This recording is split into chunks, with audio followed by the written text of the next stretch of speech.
안녕하세요, 하피TV입니다. 지난 11월 3일부터 5일까지 열린 2023년 도쿄 오디오쇼를 리포트합니다. 실내에서 마스크를 착용해야 했던 작년과 달리 올해는 일본도 마스크 착용을 전면 해제했고 코로나에서 완벽히 벗어난 모습이었습니다. 그래서 지난해보다는 좀 더 많은 인파가 몰리긴 했습니다만 일본 오디오 시장에 불어닥친 불황은 피해갈 수 없었습니다. 2000년 초반 도쿄 오디오쇼를 찾으면 어느 부스나 사람이 꽉 차 밖에서 기다려야 들어갈 수 있던 때를 생각하면 그야말로 격세지감이죠. 일본 오디오쇼 전성시대를 구가하던 일본 오디오 메이커는 야마, 아큐페이지를 제외하고는 모두 해외로 매각되었습니다. 찬란했던 일본 오디오 시대가 다시 돌아오는 일은 무척이나 어려울 것 같습니다. 2023년 도쿄 오디오쇼 가장 인상적인 부스를 모아 소개드립니다. 도쿄 오디오쇼를 찾을 때 가장 기대하는 부스, 엑시스를 찾았습니다. 때마침 댄다고스티노의 대표 댄다고스티노가 제품을 소개하고 있었습니다. 다니엘과는 10년 전 미넨 오디오쇼에서 인터뷰를 하고 만 10년 만입니다. 반가운 마음에 같이 사진 한 장 찍었습니다. 댄다고스티노는 신제품 릴렌틀리스 에픽 앰프를 홍보하기 위해 도쿄 오디오쇼를 방문한 것인데요. 파인 오디오 F112와 매칭했는데 소리 역대급이었습니다. 실망스러운 작년과 달리 훌륭한 음을 들려줬습니다. 릴렌틀리스 역시 명불허전이었습니다. 다른 제품을 보죠. 트랜스페어런트 케이블을 전시해놓고 있었고요. 오디오렉 피닛 엘리먼트도 눈에 띕니다. MSB 제품도 전시되어 있습니다. 최근 디자인이 조금 변경된 신형 제품을 출시했죠. 가격도 소폭 올랐습니다.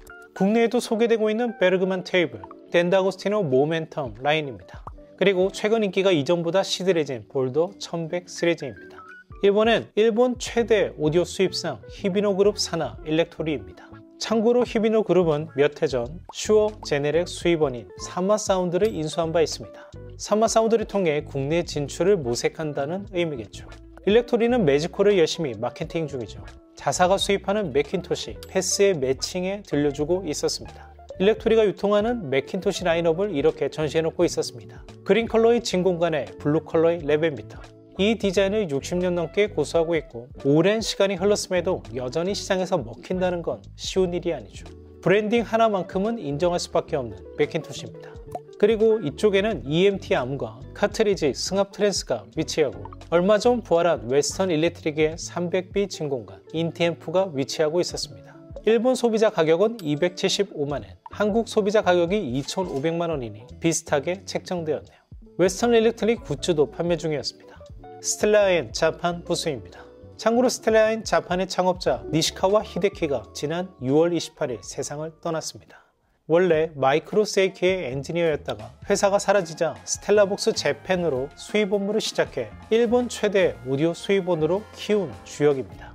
회사가 어느 정도 성장하자 그는 엔지니어로 돌아가 다시 한번 자신만의 턴테이블 브랜드 테크다스를 창업합니다. 그리고 시장의 호평을 받았죠. 그런 그가 떠났으니 테크다스나 자판에도 변화가 감지되지 않을까 싶기도 합니다. 메인 스피커로는 마르텐과 CH 조합을 재생하고 있었습니다. 소스 기기는 CH와 FM 어쿠스틱스, 반대편엔 연해와 마찬가지로 비비드 오디오 지원 스피릿과 윌슨의 신형 스피커가 전시되어 있었습니다. 윌슨은 매지코 YG와 같은 신성이 약진해가는 데 비해 전작과는 그리 달라지지 않는 사운드라 아쉬움을 주네요. 윌슨의 오랜 팬으로서 이들의 혁신을 기대해봅니다. 소스 기기는 입실론과 골드모트입니다. 이번엔 노아 부스입니다. 매번 페이퍼월을 써서 뒤에 조명을 놓는 것이 노아의 시그니처라 할 수 있죠. 올해도 소너스 파베르 스피커에 버메스터 조합을 꾸렸습니다. 당연히 좋은 매칭이 아니라 올해도 소리가 별로였습니다. 그보다 저기 거대한 턴테이블 보이시나요? 국내 기업 클라디오에서 선보인 턴테이블 마그네자입니다. 얼마 전 이 턴테이블 실물을 볼 기회가 있었는데 그 위용이 정말 대단했어요.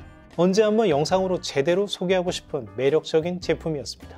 뒤쪽에는 클라디오 LP 클리너와 소너스 파베르 인원 아웃도어 스피커, 그 외 라인업들이 전시되어 있었습니다. 이번엔 아카이 부스입니다. 아카는 YG 신형 스피커로 부스를 꾸렸는데요. 지난해에 이어 올해도 상당히 인상적인 음을 들려줬습니다. 작은 북셰프에서 뿜어져 나온 음이 대단히 매력적이었어요. YG 어쿠스틱스는 이외에도 SME, 소울노트 부스에도 쓰여서 BMW와 함께 가장 많은 부스에서 볼 수 있는 스피커였는데요. 소리가 모두 한결같이 좋았습니다. 작년에 이어 열심히 에스텔론을 홍보 중인 아크조이아를 찾았습니다. 에스텔론 오라, 슬림한 디자인이 매력적인 제품이죠. 시연회장에서는 솔루션과 매칭해 좋은 음을 들려줬습니다. 국내 수입원이 바뀌면서 새롭게 시작하고 있죠. 좋은 수입원 만났으니 에스톨론의 진가가 잘 알려지기를 바랍니다. 그리고 드베어 턴테이블, 늘 소리가 마음에 든 제품이었습니다. 영국 리는 새로운 스피커 360 시리즈를 선보였는데요. 제가 리는 참 좋아하고 오랫동안 지지해왔는데 이번 360은 디자인이나 만듦새도 조금 아쉽고 소리도 매끄럽지 못했습니다.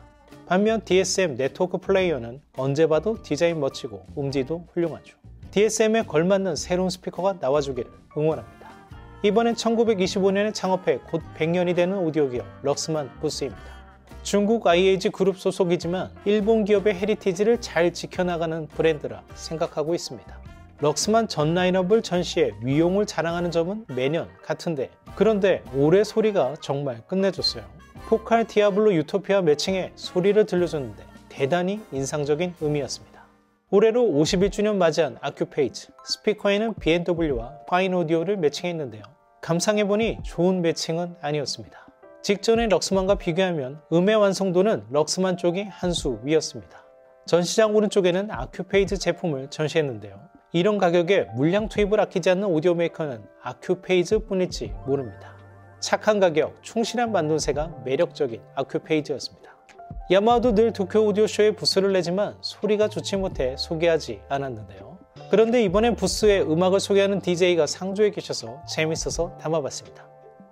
バレンボイム式ベートーベン三重協奏曲より第一楽章を聴いていただきました。さて次が最後の曲となります。2021年6年ぶりとなるデュエットアルバムを出した北欧の女性シンガーシーネイとベーシストトマス・フォネスベクですが、 하피TV가 다녀온 2024년 도쿄 오디오쇼 어떠셨나요?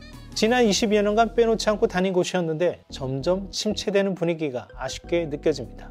오히려 지금은 중국, 태국, 베트남의 오디오 열기가 훨씬 뜨겁게 느껴지네요. 기회가 되면 동남아 오디오쇼의 열기도 직접 취재해 들려드릴 수 있도록 노력하겠습니다. 지금까지 하피TV였습니다. 감사합니다.